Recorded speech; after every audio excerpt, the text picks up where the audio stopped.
quick demo on how to use webhooks in JIRA to update your DefectDojo findings for false positive or risk accepted. First, of course, you want to make sure that you have resolutions set in JIRA, such as false positive or risk accepted.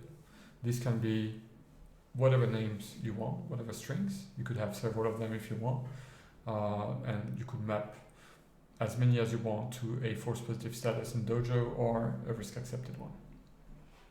Of course, you want to have your webhooks properly configured per the documentation anytime you have an issue that gets updated and eventually a command that gets created. On the DefectDojo side, within the JIRA configuration, you want to make sure that the accepted mapping resolution and the false positive mapping resolution is set appropriately with the exact same things that you've set up on the JIRA side.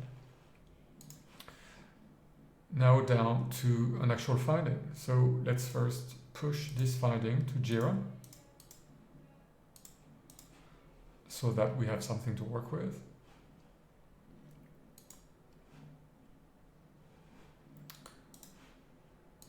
Okay, and now let's assume that this finding is a false positive. So let's mark it as done and set a resolution.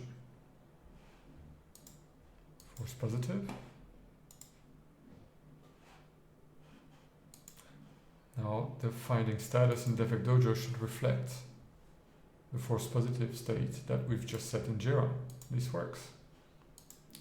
Now back to the JIRA, and let's say that we made a mistake and we just want to risk accept, or this is just a totally different finding.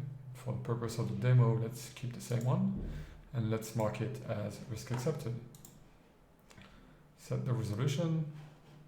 Back to DefectDojo, the status should be updated as risk accepted. Note that it's no longer mitigated but risk accepted, which have different meaning. And if we click on the risk acceptance, we can see the details that you can then further edit manually if you want to give it, for example, an expiration, which I would recommend, and edit any type of properties that you would want. And this concludes the demo. Thank you very much.